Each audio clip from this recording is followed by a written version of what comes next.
নাতিশা বাসাতেই থাকত। ফোনে সময় কাটানো, পরিবারের সাথে গল্প, এই ছিল তার রুটিন। একদিন ফেসবুকে একটা ফ্রেন্ড রিকোয়েস্ট আসে, নিজাম। কমন ফ্রেন্ড থাকায় সে অ্যাকসেপ্ট করে নেয়। শুরুটা একদম সাধারণ, হাই, হ্যালো। এরপর ধীরে ধীরে কথা বাড়তে থাকে। প্রতিদিন একটু একটু করে কথা, কি খেয়েছো, কি করছো, দিন কেমন গেল।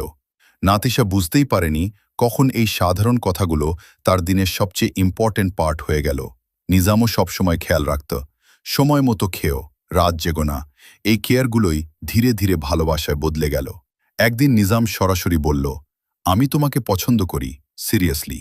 নাতিশা একটু চুপ থেকে বলল, আমারও ভালো লাগে। এরপর তাদের রিলেশনশিপ শুরু হয়। তারা কখনো দেখা করত, কখনো শুধু ফোনেই কথা বলতো। ঝগড়া হতো, আবার ঠিকও হয়ে যেত। সবকিছু একদম নর্মাল রিলেশনশিপের মতো। কয়েক মাস পর নিজাম বলল, আমি বাড়িতে বলবো তোমার কথা।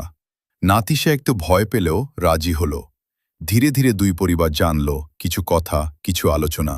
শেষে সবাই রাজি হয়ে গেল বিয়ের দিন। নিজাম নাতিশার দিকে তাকিয়ে বলল, একটা হাই থেকে শুরু হয়েছিল, আজ তুমি আমার সবকিছু। নাতিশা হেসে বলল, সাধারণভাবে শুরু হয়েছিল, কিন্তু শেষটা সবচেয়ে সুন্দর হলো।